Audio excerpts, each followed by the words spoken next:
Pega a sua Bíblia e abre lá em Neemias capítulo 1. E é algo de Deus que eu vinha refletindo esses últimos dias, eu gostaria de compartilhar com a igreja, então. Neemias capítulo 1. E nós vamos ler os 4 primeiros versículos. Vamos ler Neemias capítulo 1, do versículo 1 em diante. Amém? Os irmãos acharam? Diz assim, palavra do Senhor. Palavras de Neemias, filho de Acalias, no mês de Quisleu, no 20º ano, enquanto eu estava na cidade de Suzã. Hanani, um dos meus irmãos, veio de Judá com alguns outros homens, e eu lhes perguntei acerca dos judeus que restaram, os sobreviventes do cativeiro, e também sobre Jerusalém. E eles me responderam: aqueles que sobreviveram ao cativeiro e estão lá na província passam por grande sofrimento e humilhação. O muro de Jerusalém foi derrubado, as suas portas foram destruídas pelo fogo. Verso 4. Quando ouvi essas palavras, sentei-me e chorei. Passei dias lamentando-me e jejuando e orando ao Deus dos céus. Amém? Você pode se assentar. Eu gostaria de introduzir com outro versículo, lá em Efésios capítulo 5, verso 15 e 16, o apóstolo Paulo, ele vai dizer: tenham cuidado com a maneira como vocês vivem, não seja como insensatos, mas como sábios, aproveitando ao máximo cada oportunidade, porque os dias são maus. Pergunta para quem está do seu lado: os dias são maus? Os dias de verdade são maus? Se a gente parar para dar uma olhada no contexto que nós vivemos, parece que cada dia mais, no linguajar popular, a coisa está feia. A coisa está feia. Você liga a televisão, você ouve a notícia e parece que quanto mais a sociedade evolui na tecnologia, quanto mais acesso nós temos às informações, quanto mais globalizado se torna o planeta Terra, parece que a gente vê os males aumentando. A violência só aumenta, na nossa nação, crise econômica, e eu tenho batido muito numa tecla em todas as vezes que eu estou ministrando para alertar a igreja. Nós estamos numa decadência moral, e basta você ver, esses últimos dias, os últimos meses, você vai ver que os princípios cristãos estão sendo atacados na sua base, que é família. E daí a gente tem aí esses casos de sabão em pó, querendo dizer para os nossos filhos que os meninos não devem brincar de boneca, não precisam brincar só de carrinho. Nós estamos vendo a indústria de cosmético dizendo que a gente não pode chamar as nossas filhas de princesa, né? Nós estamos aí vendo drag queens entrarem nas escolas com palestra, fazerem vídeo dizendo: toma, família brasileira, literalmente uma guerra sem mais ser por tabela, abertamente afrontando os princípios de Deus. E nós sim, nós estamos num tempo onde é preciso restauração, uma restauração pessoal, uma restauração familiar, uma restauração coletiva, social, para que nós possamos receber de Deus muito mais da sua parte e ver cumprir os propósitos que Ele tem para a nossa vida, para a nossa família, para a nossa cidade.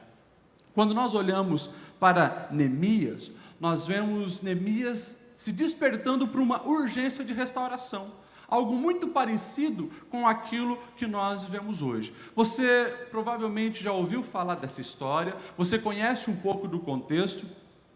Nós sabemos que por volta do ano 586, o ataque final, a destruição final do Império Babilônio contra o povo de Deus, contra Judá. O povo de Israel já havia sido destruído, agora só estava lá o povo de Judá. E vem Nabucodonosor com a Babilônia, e eles literalmente são um instrumento de Deus para punir o povo de Deus que havia abandonado os princípios eternos. Isso a gente sabe.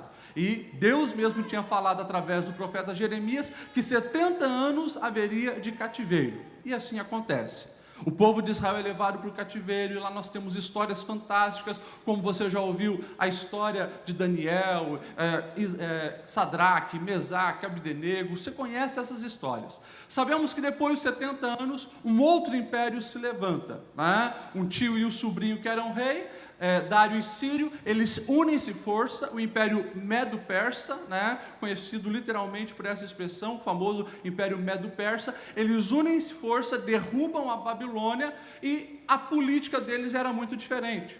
A política de domínio não era trazer os cativeiros para servir aqui. Eles deram liberdade, inclusive para o povo judeu que estava cativo na Babilônia, de voltarem para a sua terra.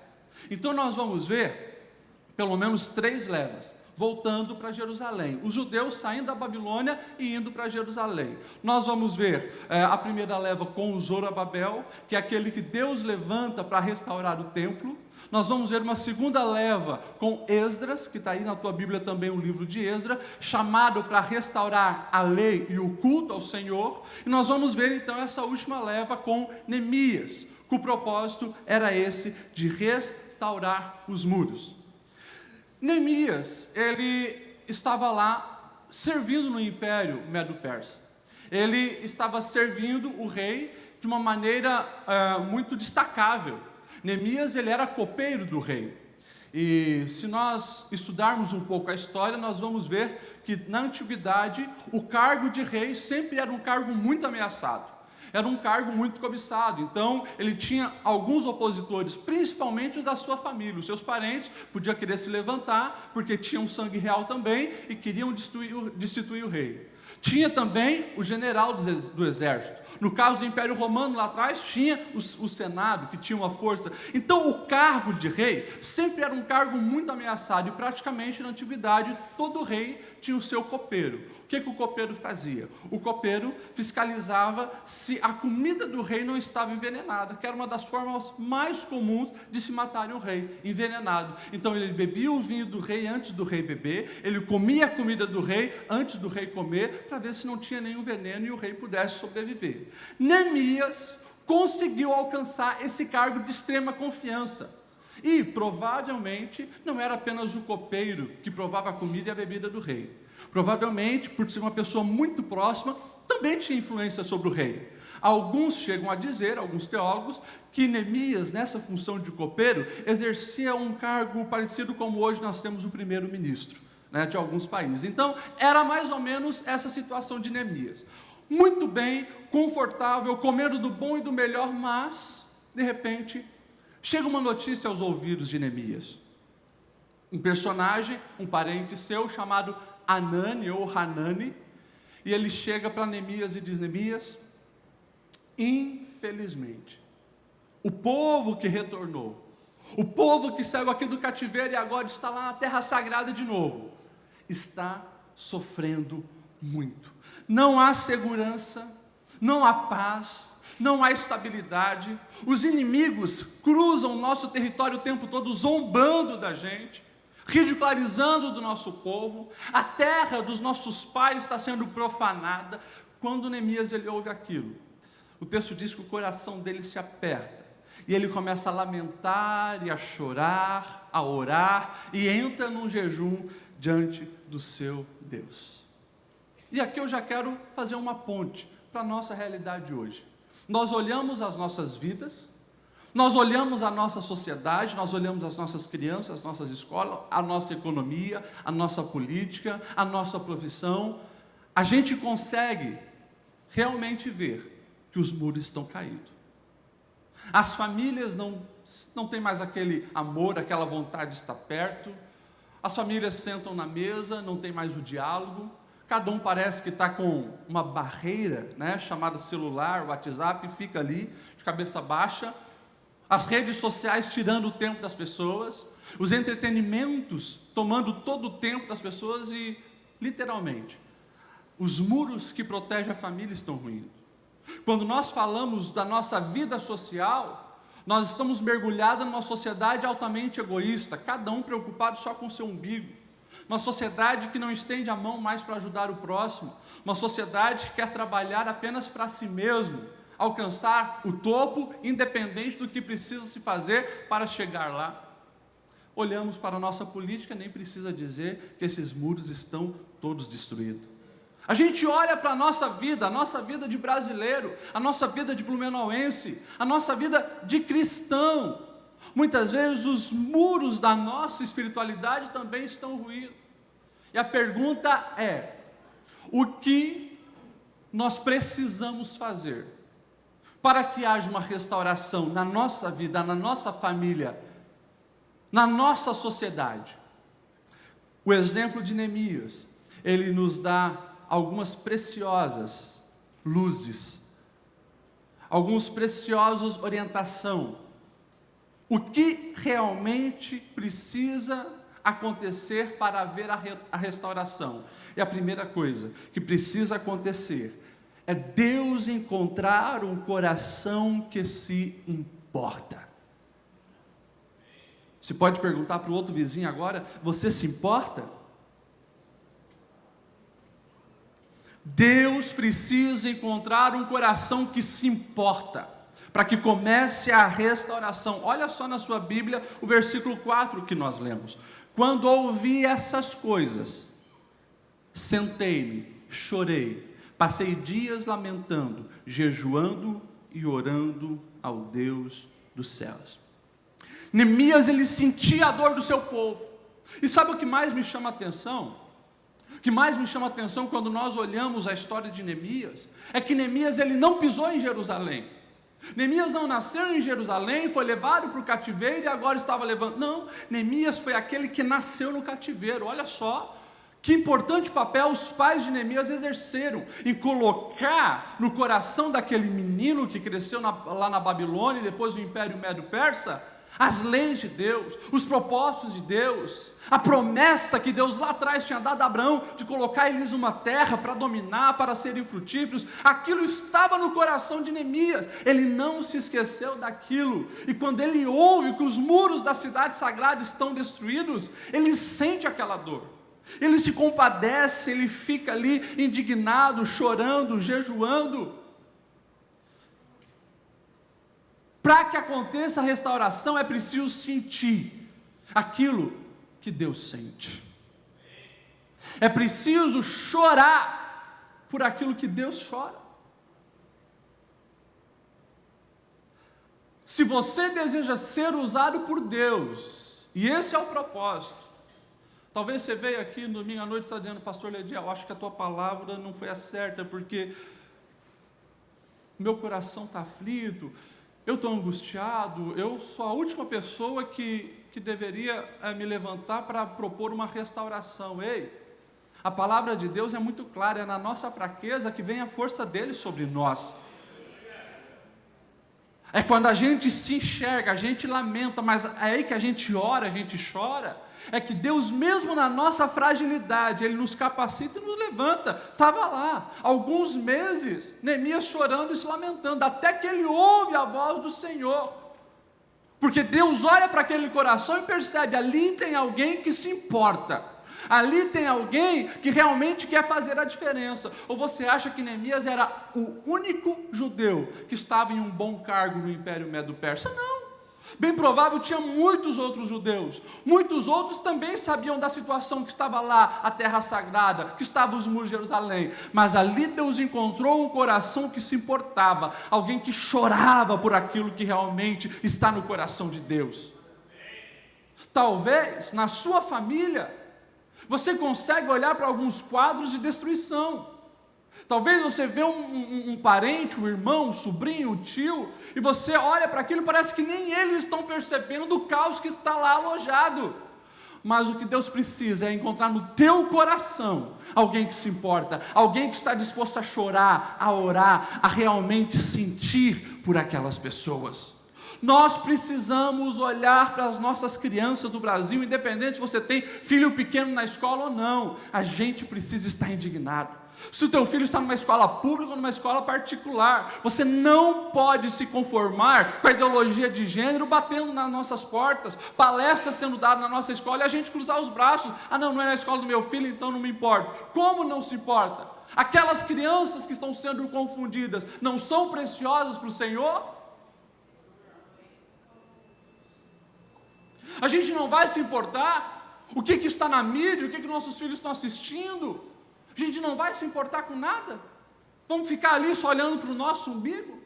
Enquanto o caos está alojado ao nosso redor, Neemias, ele se importou. E quando você olha para a história de Deus, na vida de cada ser humano, o povo de Deus, as nações, você vai ver que todos os heróis da fé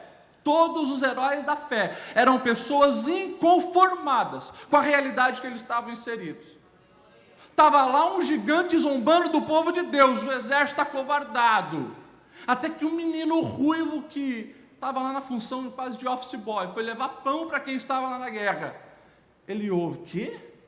Quem é esse incircunciso filisteu para estar zombando contra o nosso Deus? Opa, se inconformou com aquilo. Não aceitou aquela zombaria, se posicionou. Eu vou me colocar na frente dele para guerrear. E a vitória Deus dá, basta o quê? Uma atitude de um coração que se importa. Você precisa se importar sim com o que está acontecendo no nosso Brasil, o que está acontecendo nas nossas câmaras, o que está acontecendo no legislativo, no judiciário brasileiro. Nós precisamos nos importar, se manifestar, dar sim a nossa cara, a tapa se preciso for, para que as verdades eternas do nosso Deus não venham a ser jogado na lama e pisado e sem ninguém defender isso. Pastor, eu creio num Deus soberano. Deus não precisa aí que ninguém defenda Ele. Realmente Deus é soberano. E quem somos nós para achar que podemos defender Deus? Agora, nós somos instrumento de Deus. É através de nós que o reino é implantado aqui nessa terra. Ou senão não precisava de Abraão, não precisava de Noé, não precisava de José, não precisava de ninguém. Se gente não precisa, então Deus conta comigo e Deus conta contigo.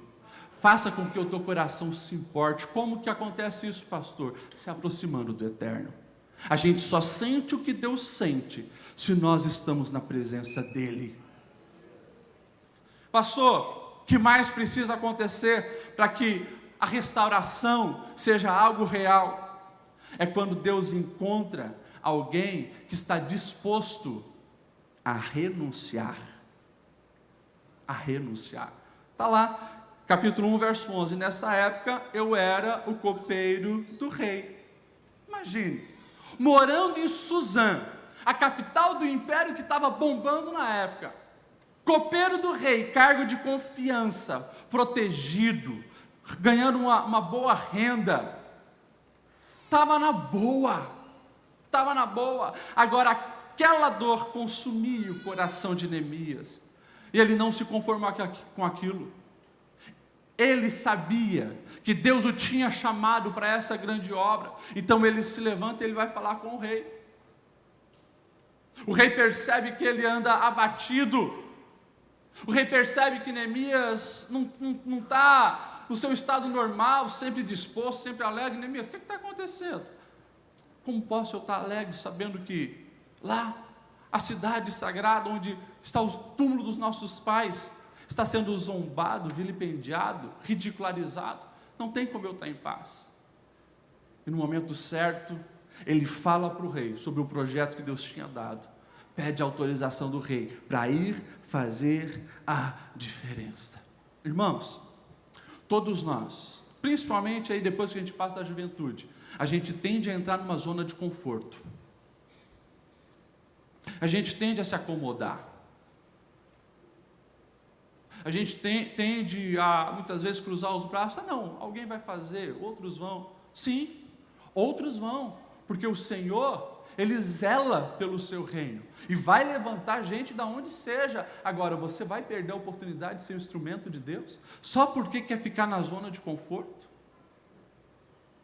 A gente precisa entender que para que aconteça milagres na nossa vida, milagres na nossa casa, diferença onde nós estamos inseridos, é preciso estar disposto a renunciar. É preciso estar disposto a renunciar a essa geração de entretenimento, onde tem tempo para todo tipo de entretenimento, é horas e horas assistindo séries, é horas e horas jogando videogame, é horas e horas, tem tempo para futebol, para os amigos, para o WhatsApp, Facebook, para tudo. Mas renunciar umas horas da madrugada para orar, nem pensar. Renunciar o meu jogo de futebol, né, para estar realmente ensinando a minha família ali sobre a palavra, fazendo um culto doméstico, nem pensar. Renunciar o meu conforto para ir lá na casa daquele meu parente que está com a família destruída, para ouvir, para falar e para mostrar que há solução em Jesus, nem pensar. A gente fica na zona de conforto, se esquecendo que de uma maneira ou outra, o caos que nos cerca, uma hora nos atinge. E oxalá, né, que assim seja, que alguém não seja tão egoísta como a gente, para poder estender a mão quando nós estivermos na pior. Nós precisamos sair da zona de conforto. E a gente só sai da zona de conforto quando a gente enxerga de fato a realidade. Não com os olhos naturais, mas com os olhos da fé. Se você pudesse ver as guerras espirituais que acontecem lá no seu trabalho, você entraria lá de uma maneira diferente. Não como um raquítico espiritual, mas você já estaria fortalecido para aquela batalha, para vencer. Se a gente enxergasse a realidade, que tenta todo dia confundir a mente dos nossos filhos com a programação da TV, você sentaria do lado e mostraria a verdade para ele. A gente precisa enxergar a realidade que nos cerca, sair da zona de conforto e deixar Deus cumprir os seus propósitos na nossa vida. Eu desafio você a pegar a Bíblia e pode procurar todas essas histórias que você admira de ponta a ponta, de Gênesis a Apocalipse. Eu desafio você a encontrar um herói da fé ou uma heroína da fé que não teve que passar pela fase da renúncia. Tem que passar por renúncia se você quer ver os muros restaurados da tua casa, da tua vida, dos teus parentes, da tua escola, da onde você está. Tem que passar pela renúncia e pronto. Eu reconheço que se eu estou aqui hoje, teve muitas renúncias de sonos confortáveis daqui, meu pai, da minha mãe, dos meus avós. Reconheço isso. Reconheço que muitas renúncias aconteceram. Hoje, muitas renúncias eu pratico para poder dar o bom e do melhor para os meus filhos, não apenas no material, mas também no espiritual. A vida exige isso. Muitas renúncias a gente tem que fazer. Eu tenho, toda quarta-feira, vocês sabem que eu estou nas escolas dando palestra, irmãos, é renúncia. Você vê professor olhando com um canto de olho para você, você enfrenta um monte de adolescentes que não estão nem aí para o que você está falando, né? Estão conversando e tal. Enfim, poderia estar fazendo outra coisa. Atividades para um pastor não falta, mas eu tomei essa decisão. Saí aqui da zona de conforto da Assembleia de Deus, do meu escritório aqui embaixo, vão para o campo de batalha lá fora. Lá a gente começa a perceber que os nossos professores aí do ensino público são heróis que merecem ser respeitados e incentivados. Essa é a verdade. Mas a gente precisa sair da nossa zona de conforto, meu irmão, senão nós não vamos enxergar o agir de Deus na nossa vida. Deixa eu correr que tem muita coisa para falar aqui ainda. Amém ou não amém? Amém. A restauração acontece quando Deus encontra também alguém que tem atitude. Alguém que tenha atitude. Alguém que sente realmente no coração. Alguém que está disposto a sair da zona de conforto e alguém que tenha atitude. Se você pegar a sua Bíblia, vai ver ali no capítulo 2, do verso 1 ao 5, você vai ver esse pedido que Neemias faz. No mês de Nissan, 20º ano do reinado de Artaxerxes, na hora de servir-lhe, eu levei então ao rei. Nunca antes tinha estado triste na presença dele. Por isso o rei perguntou: o que está acontecendo que você está triste? Por quê? Você está doente? Com muito medo eu disse: Rei, viva para sempre. Como não estaria triste o meu rosto, se a cidade em que estão sepultados meus pais está em ruínas, e as suas portas foram destruídas? E olha só, o rei me disse: o que você gostaria de pedir? E aí ele aproveita essa oportunidade, se coloca na brecha. Sabe o que eu acho interessante aqui? Quando ele ouve falar, se você observar lá, quando ele ouve falar que os muros estão destruídos, aquele mês é um mês de Quisleu, novembro ou dezembro aqui da nossa realidade. Agora, quando ele vai então fazer o pedido ao rei, nós já vemos então que provavelmente, né, era um mês de Nissan, no nosso calendário é março ou abril. Eu acho fantástico isso aqui, porque ele fica em torno de 4 meses, angustiado, mas em jejum e oração, ou seja, a atitude é de extrema importância, mas você vai ver que Neemias ele não age antes já de ter passado pela oração e ter tido uma confirmação do Senhor. Lá estava Neemias do joelho, clamando, chorando, buscando, e daí depois, quando ele tem a certeza que ele é o escolhido para fazer aquela missão, então ele coloca realmente a sua fé em ação, e essa fé gera atitude. Ele pede para o rei, e o rei concede, e ele, que não era comandante de exército nenhum, na mesma hora, ele já sai com um grande exército ali, que o rei tinha mandado, e vai para Jerusalém. Chegando lá, já dá uma espiada nos muros, e já no outro dia, ele já começa a liderar a reconstrução. Eclesiastes 3:1 vai dizer que para tudo há uma ocasião certa e um tempo certo para todo o propósito debaixo do céu. Vai ter o tempo de chorar, vai ter o tempo de jejuar, o tempo de orar, mas a fé autêntica e verdadeira, ela gera atitudes. Tem que arregaçar a manga, tem que observar o que é que precisa ser feito e fazer. Neemias sabia que a mudança só aconteceria se os muros tivessem restaurados. Naquele tempo, os muros da cidade eram de extrema importância para uma defesa da cidade. Sem muros fortificados, não tem proteção nenhuma. Neemias sabia. E ele vai exclusivamente para aquele propósito, restauração dos muros, e toma a atitude certa. Na nossa vida, a gente precisa dessa precisão. Às vezes nós gastamos tanto esforço, tanta agilidade, para coisas supérfluas, coisas desnecessárias. E o necessário, aquilo que de fato precisa de reconstrução e restauração, não acontece. Por quê? Porque toma atitude antes da oração. Toma atitude sem jejuar. E as coisas, literalmente, se invertem. É botar, né, a carroça na frente dos bois.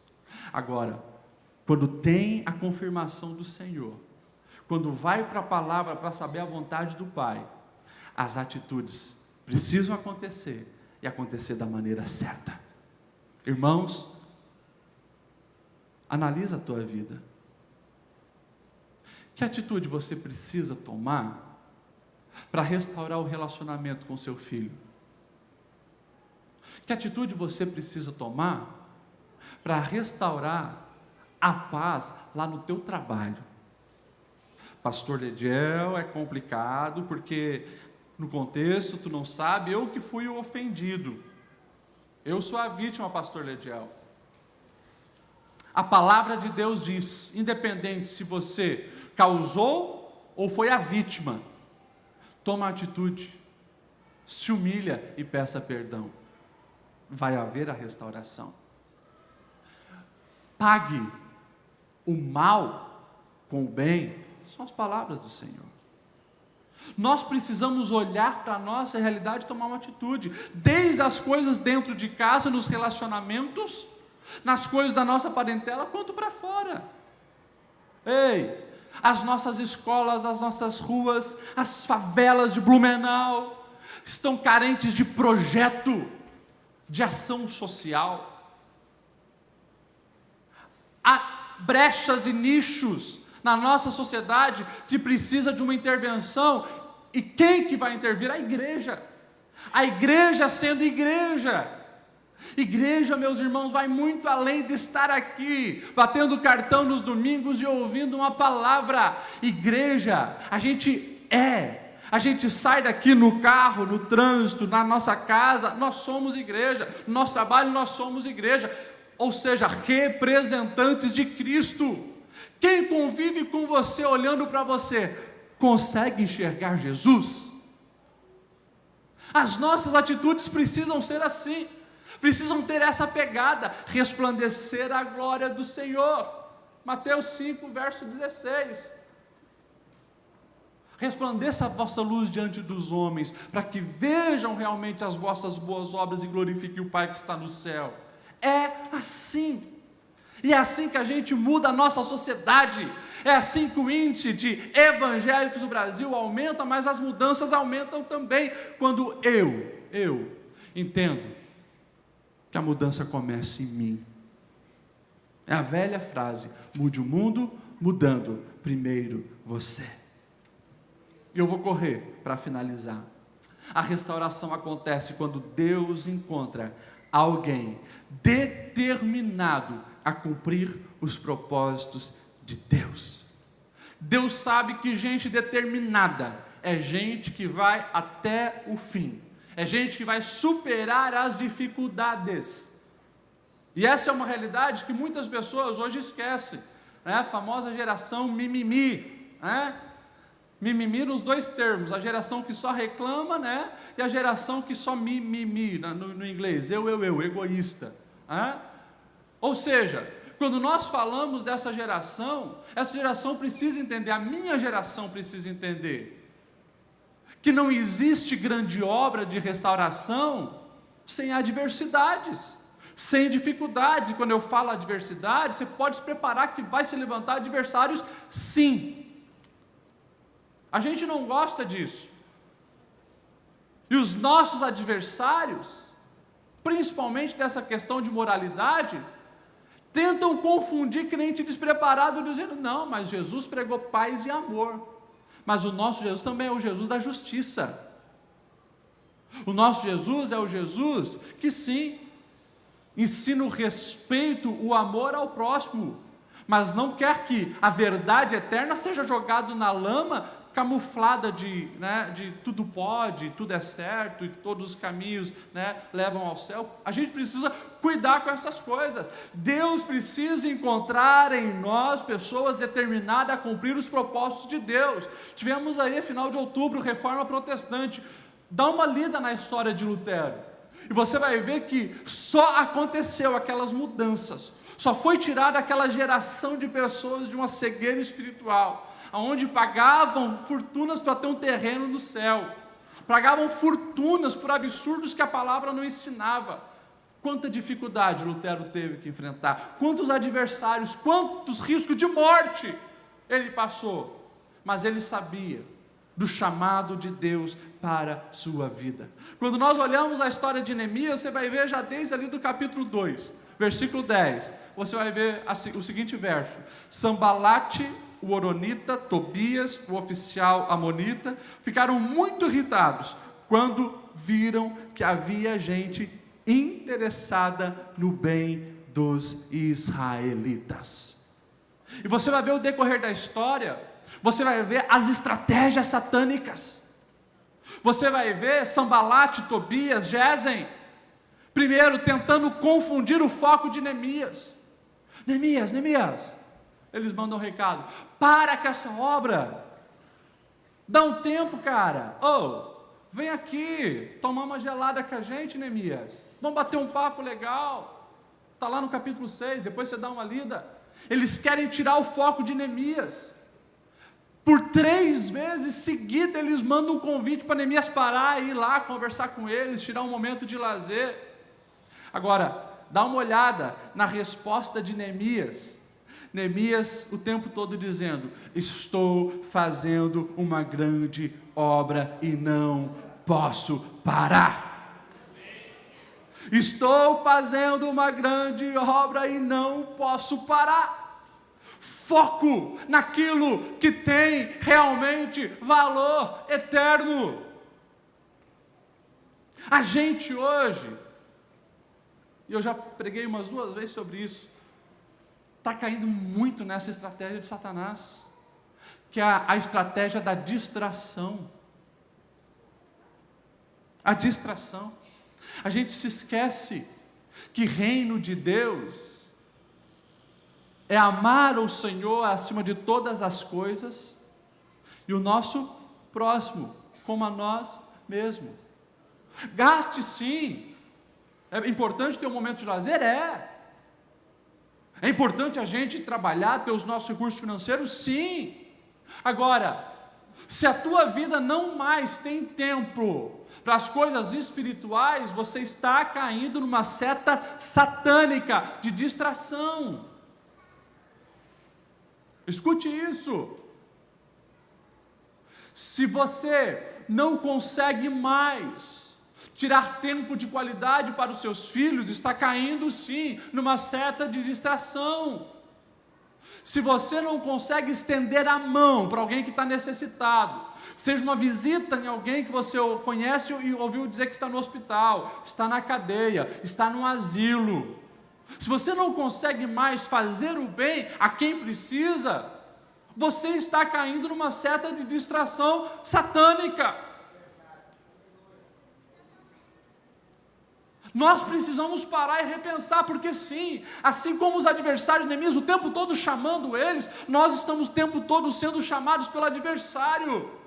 Olha isso, olha aquilo e tal, e é só coisa boa, só coisa boa. Gente, cada dia tem uma peça melhor de teatro para assistir, um filme novo para assistir, cada dia mais tem uma série nova no Netflix para você assistir, sempre vai ter coisas para você fazer, uma viagem, tal, e a gente corre o risco de passar o ano dizendo que nós somos igreja e não falamos de Jesus para uma pessoa. Passamos o ano e não trazemos ninguém para ouvir o Evangelho. A gente vê famílias o tempo todo desmoronando ao nosso redor, com adultério, preso em pornografia, brigas e tal. E a gente acha que por ser comum é normal. E passa o ano, a gente não faz nada. Estamos correndo o risco de perder o foco. A gente precisa ser mais firme. E não sei se vou usar a expressão certa, mas mais teimoso naquilo que nós sabemos que é a verdade, permanecer ali e lutar por aquilo. A restauração acontece quando Deus encontra pessoas determinadas. O diabo vai tentar tirar o nosso foco. Vou correr aqui para a gente conseguir falar de pelo menos mais 2 pontos. O nosso adversário, ele vai tentar nos desanimar. Olha, se você depois tiver tempo, Neemias 6 e 9, estavam todos tentando intimidar-nos, escreveu Neemias. Olha só o que os adversários falavam: eles serão enfraquecidos e não concluirão a obra. Você pode ter certeza do que eu vou te falar. Se o teu casamento não está bom, quando você entender que Deus quer que você se levante como restaurador desse relacionamento, escute o que eu vou te dizer, vai ter adversário. Se ele não conseguir te desanimar pela estratégia, como nós vimos, de tirar o foco, ele vai usar literalmente o desânimo, setas malignas para tentar tirar realmente a sua coragem, o seu empenho, o seu entusiasmo de lutar por aquilo. O diabo vai dizer: não tem mais jeito. O teu marido é assim, foi assim, ele não vai mudar, a sua esposa já era, é assim. Eu nunca vi, alguém fazer o que ele fez ou o que ela fez, depois o amor voltar. As setas malignas vão vir. E se não houver uma peneira no teu coração, na tua mente, isso entra, isso te desanima e você perde as forças. Por isso que já Salomão havia falado, Provérbios 4:23, sobre tudo que deve guardar, guarda o coração, porque é dali que procede as saídas da vida.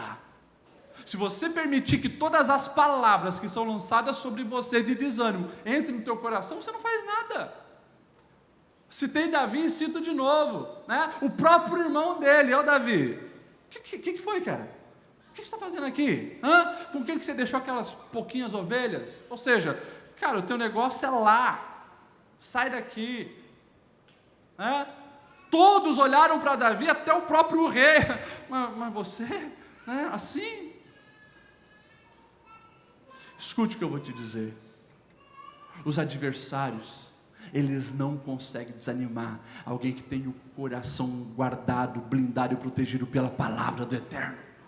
Se o Senhor nos chamou, Ele nos capacita. Se Ele nos capacita, nós tomamos a atitude certa, Ele nos dá a vitória. A gente precisa crer, a gente precisa lutar, mas a gente precisa superar as setas lançadas pelos nossos adversários. Os adversários de Neemias ridicularizavam eles. Poxa, Neemias, se uma raposinha subir aí, vai cair, para com isso. Neemias continuou firme. Então eles vão usar a estratégia da mentira. Não deu certo o desânimo? Vamos caluniar. Neemias, todos estão dizendo, e nós vamos avisar o rei, que você está se rebelando contra o rei. Você está querendo criar um império próprio teu, por isso você está restaurando os muros. Olha só, a astúcia do adversário, e eles espalham esse boato até chegar no rei, que Neemias estava se rebelando. Neemias continua firmado no propósito, independente das mentiras dos adversários. Você vai ver que seta após seta, os inimigos perseverantes ali, tentando destruir, e Neemias firmado: eu tenho uma grande obra a fazer. Quando os adversários já viram que não tinha mais jeito, você vai ver isso lá no finalzinho do capítulo 6, eles tentam enganar Neemias com um traidor. O texto vai dizer que eles chamam um tal de Semaías, que era companheiro de Neemias, e diz: Semaías, você vai fazer o seguinte, você vai dizer que nós estamos para atacar Neemias, nós vamos matar ele, e você vai ter que levar ele para dentro do templo. Quando ele entrar no templo, você avisa para a gente mostrar para o povo que ele cometeu um pecado, ele não pode estar lá onde ele está, e nós vamos jogar o povo contra ele. E alguém que Neemias confiava, Semaías, chega para Neemias e diz: vamos, os caras estão vindo te atacar, Neemias, vamos se esconder no templo rápido. Eu gosto muito da resposta que Neemias dá no verso 11 do capítulo 6. Eu respondi: você acha que um homem como eu deveria fugir? Você acha que um homem como eu deveria fugir? E ele percebe que ali tem uma cilada satânica, uma cilada de engano, um traidor, e ele não vai, e ele se livra. 52 dias depois, luta após luta, o texto, se você olhar com detalhe, você vai dizer que tinha dias que eles não conseguiam nem parar para comer. Eles estavam com a espada numa mão, porque o adversário podia atacar a qualquer hora, com a outra mão construindo os muros, fazendo força um com o outro, de tão tenso que era o momento, mas não desanimou, e foi usado por Deus para fazer uma grande restauração. Quero que você se coloque em pé nessa noite. 52 dias depois, os muros estão todos prontos, as portas estão erguidas e fechadas, e os adversários, com medo, angustiados, e assim termina o livro de Neemias. Essa palavra que eu ministrei hoje, é uma palavra muito simples, mas uma palavra, sim, de um confronto para mim e para você. E eu finalizo perguntando, nesses 40 minutos de palavra, o que Deus falou no seu coração que precisa ser restaurado? Eu sei que o Espírito Santo falou. Talvez você chegou aqui dizendo que não tem mais força. E o Espírito Santo, ele deixa bem claro para você que não é a tua força. Tenha uma atitude de fé, sim, mas quem faz é o Senhor. A gente precisa temer, pastor Lediel? Não. O adversário é astuto? É. O adversário é experiente? É. Mas nós temos a certeza que maior é o que está conosco do que aquele que está no mundo. Então o que eu preciso fazer, pastor Lediel? Sente a dor do coração do pai quando ele vê a destruição que está acontecendo ao seu redor. Esteja disposto a renunciar. Tenha a atitude certa e seja destemido, disposto a cumprir até o fim o propósito que o Senhor tem para a sua vida, porque os adversários vão se levantar, mas o Senhor vai te dar a vitória. Eu gostaria de fazer uma oração por você. Você que sentiu o Espírito Santo falando contigo nessa noite a respeito dessa restauração necessária. E você hoje quer assumir esse compromisso. Assim como Neemias, ele assumiu o compromisso. Ele enxergou que aquilo era assim com ele. Não terceirizou essa batalha, mas foi buscar força em Deus. Você quer isso hoje? Eu queria que você viesse aqui na frente, que eu estarei orando por você e abençoando a sua vida. Aleluia.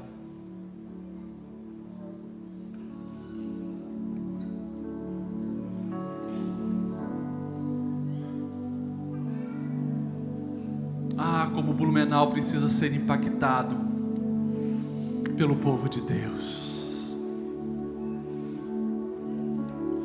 Como as empresas de Blumenau precisam ser impactadas pelo povo de Deus. Como a cultura da promiscuidade, das bebedeiras de Blumenau precisa ser, sim, transformada pela manifestação do povo de Deus.